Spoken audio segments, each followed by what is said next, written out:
Hello friends, welcome to Finance Career. In today's video, I will going to discuss with you previous year question paper of accountant. Okay. आपको मैं जानकारी के लिए बता दूं जो कोल इंडिया का जो रिजल्ट आया था कुछ दिनों पहले उसमें फाइनेंस करियर के बहुत सारे स्टूडेंट्स का सिलेक्शन हुआ था जो भी स्क्रीन पे देख रहे हो। ठीक है। और भी बहुत सारे गवर्नमेंट पीएसयू में फाइनेंस करियर के बहुत सारे लोग सेलेक्टेड है जो भी आप स्क्रीन पे देख रहे हो। और भी इसके अलावा और भी बहुत सारे लोग सेलेक्टेड है पावर ग्रिड और भी बहुत सारे पीएसयू में। ठीक है। चलिए पहले बात कर लेते हैं कोर्सेज के बारे में एनएचएआई का। ठीक है। इससे पहले और भी कोर्सेज यहाँ पे अवेलेबल है जैसे Mahavitaran, NPCL, MSTC, OHPC, West Bengal electricity में जो वैकेंसी है उसका भी कोर्सेज यहाँ पे अवेलेबल है। Finance career power pack courses are helpful for those candidate who are going to prepare for more than one examination. So finance career power pack course is helpful for those candidate. Okay. तो बात करते हैं यहाँ पे NHAI का। तो NHAI का deputy manager और अकाउंटेंट दोनों का कोर्सेस यहाँ पे अवेलेबल है। ठीक है। तो मेनली आज जो डिस्कशन है वो एनएचएआई अकाउंटेंट के लिए है। तो NHAI accountant courses are available on the website of finance career dot in, so you can see on the screen. So in this courses you will get examination oriented videos lecture related to professional knowledge, and you will also get chapter wise MCQs, GK, reasoning, quantitative aptitude, professional knowledge, and you will also get ebook professional knowledge, and you will also get 130 plus mock test. And this mock test is fully based on your paper pattern. Okay. And you will also get 100 plus PSU government previous year question paper. Okay. आपको accountant का paper मिलेगा। इसके अलावा और भी बहुत सारे जो अकाउंट से रिलेटेड जितने भी एग्जामिनेशन हुए, फाइनेंस एंड अकाउंट से रिलेटेड जितने भी एग्जामिनेशन हुए पीएसयू गवर्नमेंट में, वो भी आपको पेपर यहाँ पे मिलने वाले। सो इतने सारे मटेरियल आपको पूरे इंडिया में सिर्फ और सिर्फ फाइनेंस करियर प्रोवाइड करता है। तो आप आज ही विजिट करिए फाइनेंस करियर की वेबसाइट पे। आप यहाँ से कोर्सेज खरीद के अपना तैयारी को बढ़िया कर सकते हो। Okay, so these are all the courses and ये मॉक टेस्ट भी यहाँ पे अवेलेबल है फाइनेंस करियर के वेबसाइट पे। So this mock test will help you कि आपको कितना तैयारी हुआ है और आपको कितना मेहनत करने का जरूरत है। ठीक है। तो अकाउंटेंट पोस्ट का तैयारी कर रहे हो तो आप आज ही विजिट करिए फाइनेंस करियर के वेबसाइट पे।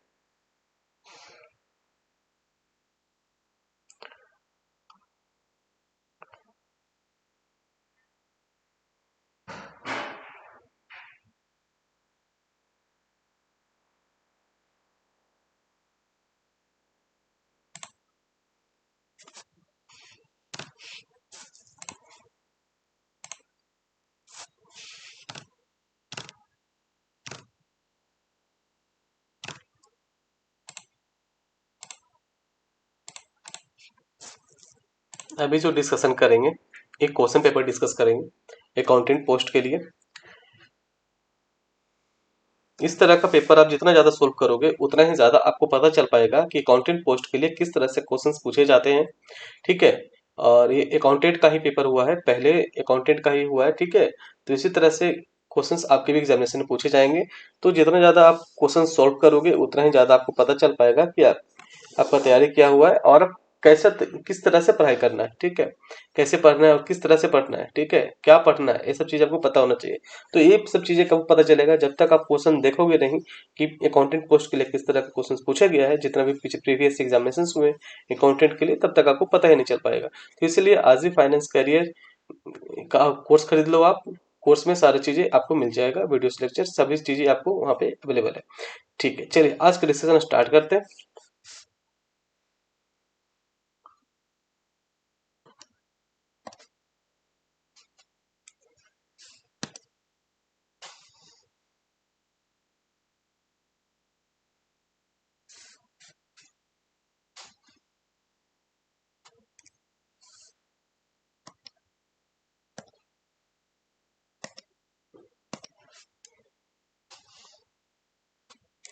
आज यहाँ जो क्वेश्चंस डिस्कशन करेंगे वो क्वेश्चन नंबर 11 से आज डिस्कशन करेंगे। ठीक है।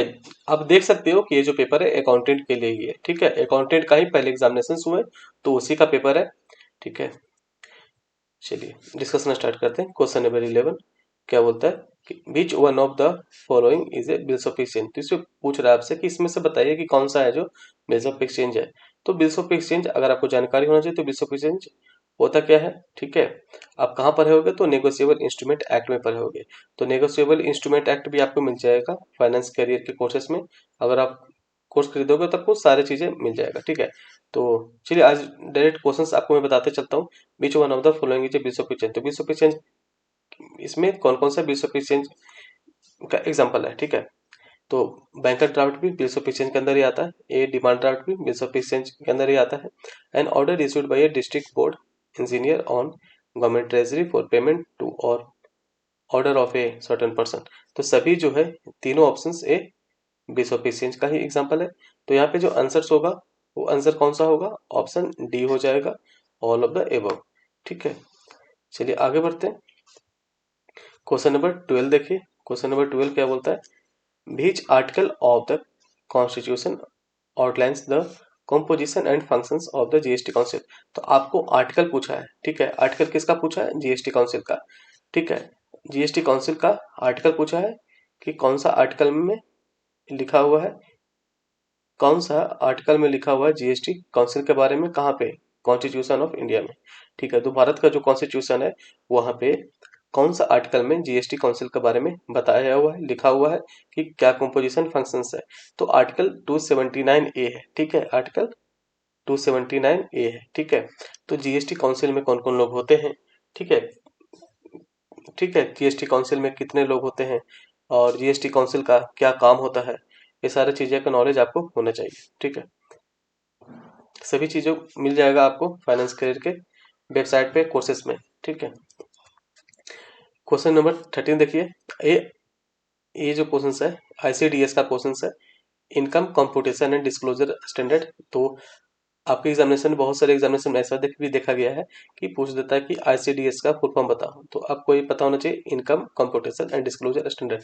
तो आप फुल नाम ही लिखा है, income computation and disclosure standard are to be applied in computation of income under the head.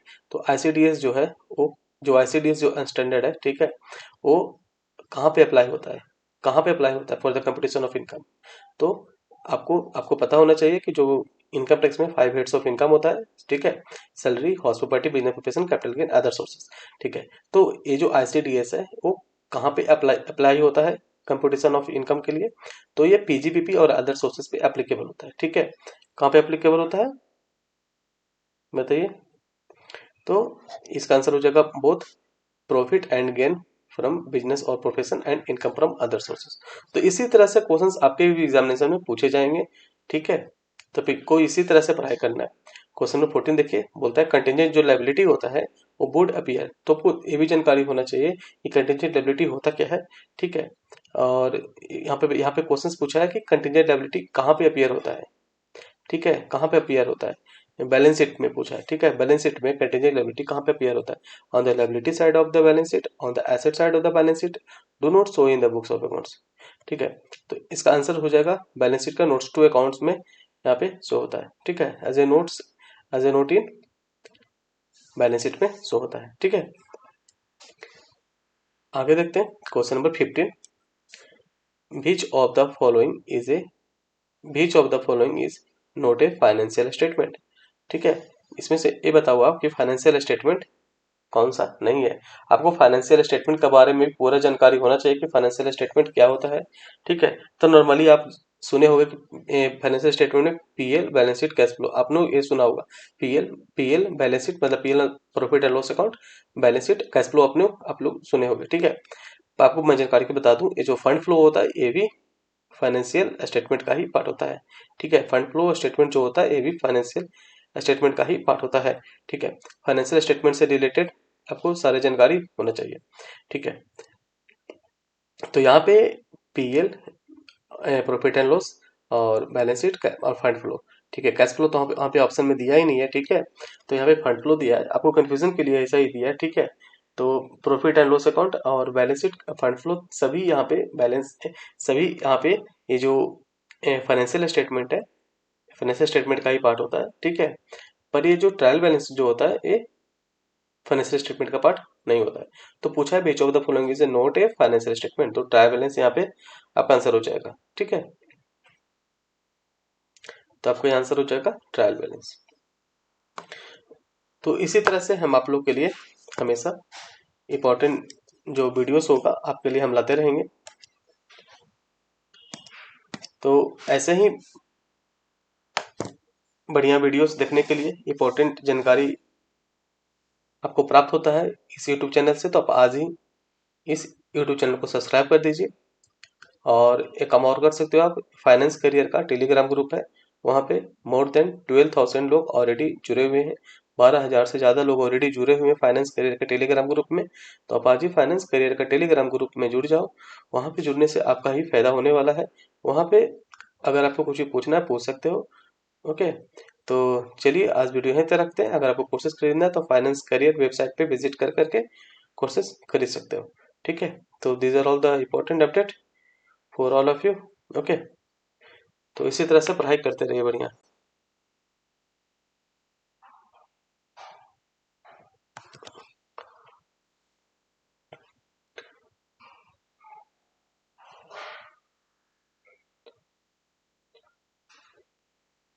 चलिए वीडियो यहीं तक रखते हैं।